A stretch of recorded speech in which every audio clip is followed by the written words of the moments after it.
Hi, everybody. Claudia here from Hugo Coffee Roasters. As you know, we are the only female founded and certified coffee roasting company nationwide with an animal welfare mission. And how do we support animal welfare?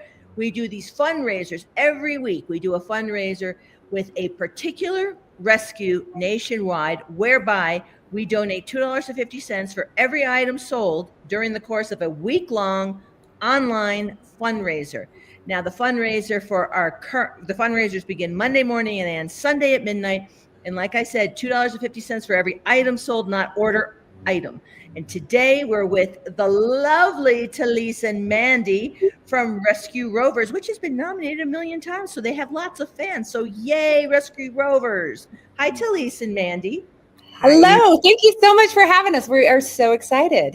Yes, well, we are thrilled because, like I said, as you know, Beth is the coordinator of all the fundraisers because you've been chatting with her. You know, she's our philanthropy manager, and she's always saying that you guys are getting nominated, and we're so thrilled to be finally doing a fundraiser for Rescue Rovers. So now, who's going to talk about Rescue Rovers with me?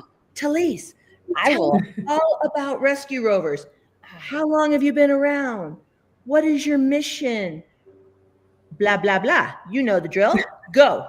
I know it. Okay, so Rescue Rovers was founded in 2012.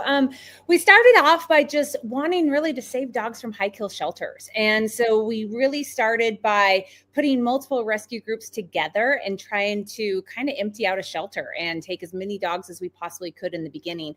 We are all foster based. We don't have a facility that we house dogs in. So all of the dogs come from shelters or owner surrenders. We do a few of those, and they come directly into our homes and they live with us until we find them the adoptive parents. So it's really huge. We're all volunteer based. Everyone opens up their homes and gives these dogs love until we find them the forever home that's going to give them the love the rest of their life. It's fantastic. Now I have so many questions. Okay. One, I wanted to mention the reason, by the way, ladies, the reason that Hugo Coffee supports animal rescues the way it does via these fundraisers is because I used to run an animal rescue. I used to run Nuzzles and Company back when it was Friends of Animals Utah. I ran it for a few years. Okay. And because of that, I know that the work of animal welfare in this country is done by the thousands of small cash-strapped volunteer-based organizations such as Rescue Rover all around the country. So that's why we support you, because we want to make sure, we want to know that obviously the money is going to the animals, right? We want the donations to go to the animals versus overhead, but we also want you to survive and to prosper and to grow and to have more and more impact because your work is so important. Now, I want to ask the question, because you said you started in 2012 and the purpose originally was to empty out an overcrowded kill shelter, right? To help them.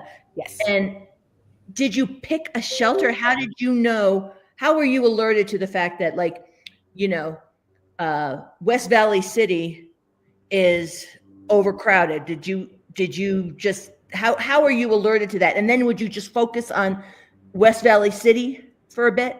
Honestly, when we first started, we pulled a lot from New Mexico. New Mexico was completely upside down, and those shelters reached out to us. They had 80 to 90% euthanasia rate. And at the time, Utah was doing really well on our no-kill status. Yeah. Currently, things have turned upside down a little bit, and Utah has taken a slide backwards. And so we are pulling a lot of local dogs and trying to get them out of our shelters. And the shelters do reach out to us. So West Valley, as you state, is one that we actually do pull from quite often. And they have some great employees there. And when they have dogs that aren't doing well in the shelter or have been there for a while, they reach out to us and ask us if we can pull them in. And then we do take them.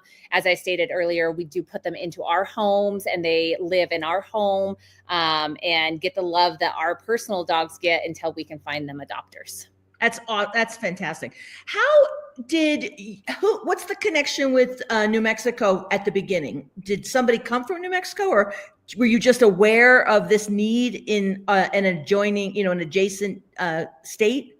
Yeah, I think we were just aware of the need, and none of us came from there. To be honest, I've never even been to New Mexico, but we have some amazing volunteers there that work so hard. Josette is one of them that just works so hard and helps us get the dogs up here, and they do it just because they have such a high kill rate. Yes. There was just a study or statistics that were produced that I think they said they took in 135,000 dogs last year, dogs and cats, and 65,000 were euthanized.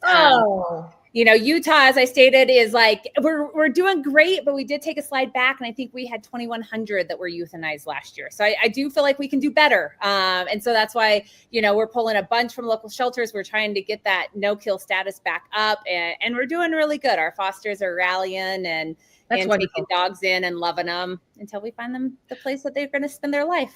So one of the things that's super fascinating to me about what it is we at Hugo have been doing for the past few years by talking to you guys all over the country, one thing I don't think I realized in my short time of running an animal rescue, because we did pull so locally, like we pulled from, West Valley City, blah, blah, blah. I didn't realize how many rescue organizations like yours are out there that partner with a state like 1,000 miles away to help a problem in the South, in Texas, in, Georgia, wherever, or Midwest, right? Or the middle of the country, where that's the connection of that rescue is to a particular area of need that's not even their home state, which I think is wonderful. It's kind of that when you look at it, no dog was asked to be born in a certain location, right? Like, so every dog is just as worthy as the next dog. And in some of these places that are completely upside down, they unfortunately, as much as we don't want to admit it, are euthanizing litters of puppies in their shelters. Right. These puppies are being born and taken to the shelter because they're unwanted, and they're being euthanized before they even turn 3 months old. And, that's just kind of one of those things that no one wants to see. So we try to help as much as we can, but again, we're completely foster based, and it depends on how many fosters we have. Like, we can only take in as many dogs as we have foster homes. Sure. And the one thing I always, and I'm sure you as well, always like to make sure people get is when people are used to that euthanizing dogs, don't think they're sick and elderly. They're not. Right. No. They're perfect. They're majority are perfectly healthy dogs. 100%. Mandy actually is our adoption coordinator, and she can kind of give you a little intake on, what type of dogs we pull in and what our most frequent ages are. So Mandy, towards the end, let's talk about your foster network. So how many fosters are on your roster? And I know fosters are active and not active and come and go and all that kind of stuff, but generally speaking, how many fosters can you turn to?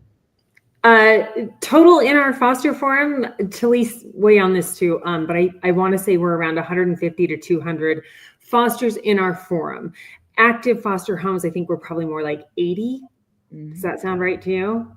Yeah, I think that sounds pretty accurate. We actually, amazingly enough, we have about 150 dogs in our system at any time. And that's, 150 dogs in homes. As we stated, we don't have a shelter or facility that we keep these dogs at. And so we're taking in a lot of dogs. But as we said, like, it's just whoever volunteers to help us out and Sure. put those dogs in. Yeah, sure. And some of our foster homes have multiple dogs in them. Sometimes we have, somebody has a mama and 8 puppies. They have 9 fosters in their home that time. But it's not quite as scary as that sounds, I think, when it's a litter of puppies. Absolutely. So you have in your system at any given time about 150 dogs. Mm-hmm. Do you know, for example, Mandy, what an average stay? I know that obviously it's very varied depending on medical needs, temperament needs, how stressed, blah, blah, blah, an animal is. But do you have an idea of how long generally a dog will stay in foster with one in your system? I would say the average is around a month. We have some dogs that are adopted in 10 days, and we have some dogs that we've had for a year. So average might not be the right word there, but I would say most dogs. Yeah. are adopted around a month. I mean, maybe 6 weeks at this point, but it's not terribly long for most dogs. Yeah. I think the fostering is so important. Like I didn't even realize how important it was when I ran Friends of Animals. I was new to it. I was new to rescue. I didn't realize the difference between an animal staying at the ranch with 100 other animals and the impact that environment has on the psyche and the emotional well-being of an animal versus. I mean, pros and cons, right? Yeah. But we definitely love the foster model. We think that it really prepares dogs to live in a home because they are living in a home. They do have a family. They are interacting with other pets in the home, and they are being kenneled while people go to work, and they're hopefully getting some potty training and some basic commands. We love the foster model for sure.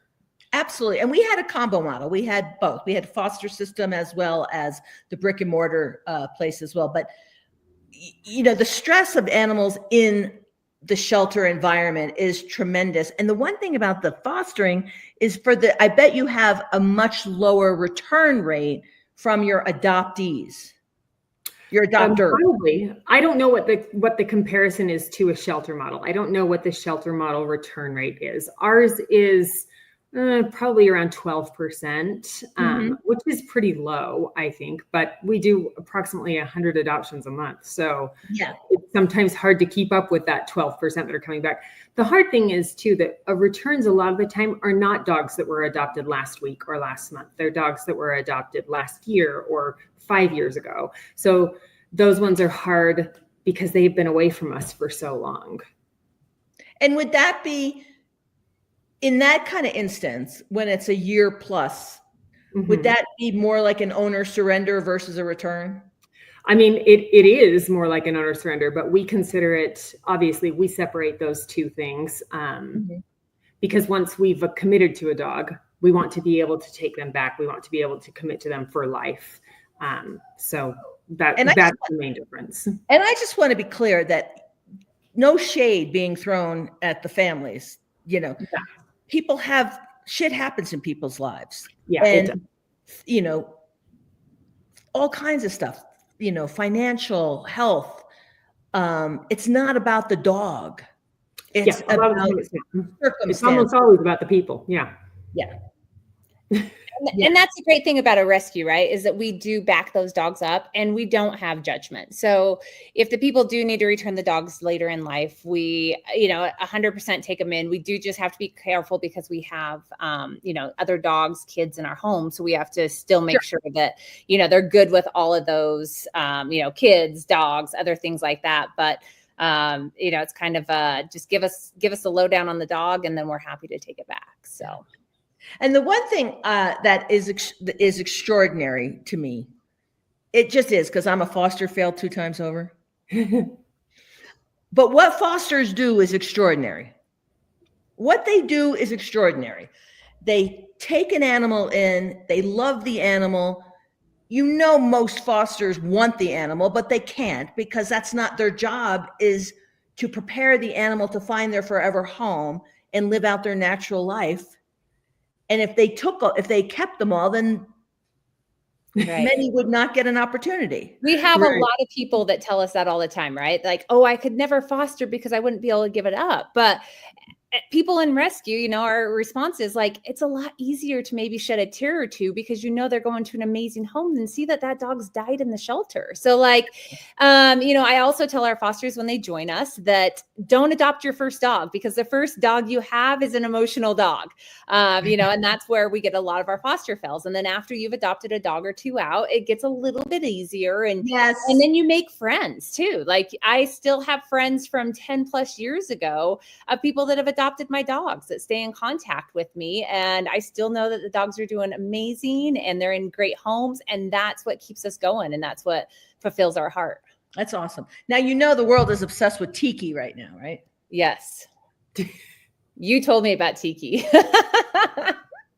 I'm just saying that woman, Isabel Klee, is such a great spokesperson for fostering. She did a post yesterday or 2 days ago about the fact that everybody's telling her to keep Tiki, that she's, Tiki's in love with you. You can't ever let Tiki go. And she's like, no, I'm preparing Tiki for a great life.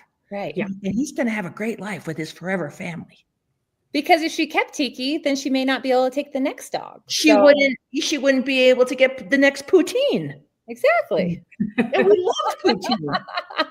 And now I follow Poutine, or we wouldn't get the next Miss Peaches. Yeah. Yep. So I mean, it is an extraordinary thing that people do, but I'm sure that what you're saying has to be true. It cannot always rip your heart out. No, Right. no. And when you have your own dogs too, I feel like it's so much easier to say goodbye even to ones that you love, and then snuggle your own dogs a little harder Yes. that night. There are always dogs that make you cry.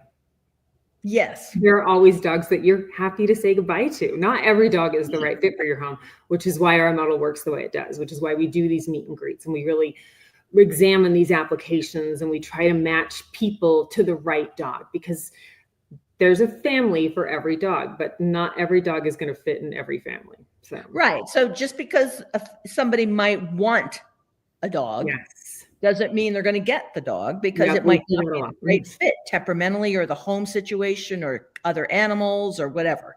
Mm-hmm.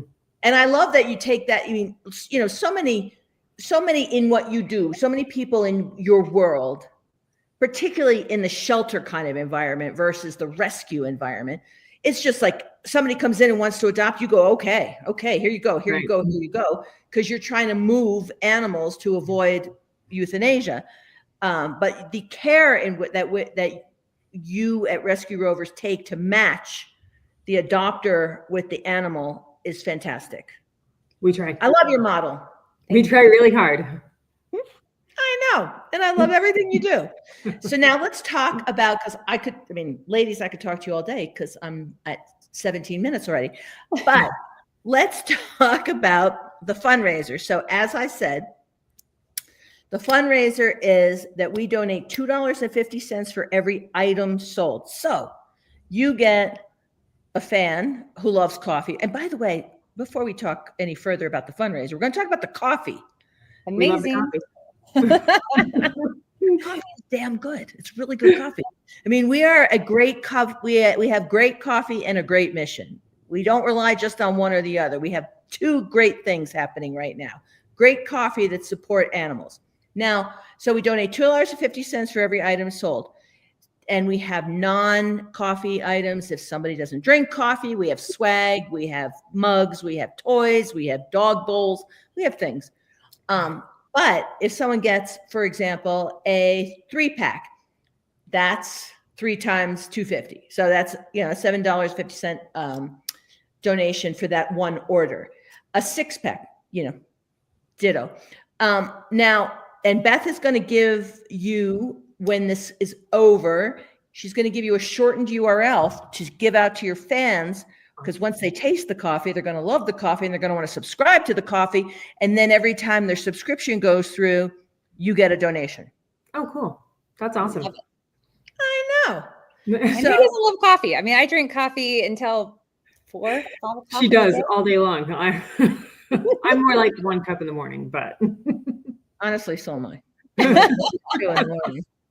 getting a little long in the tooth, coffee at 4.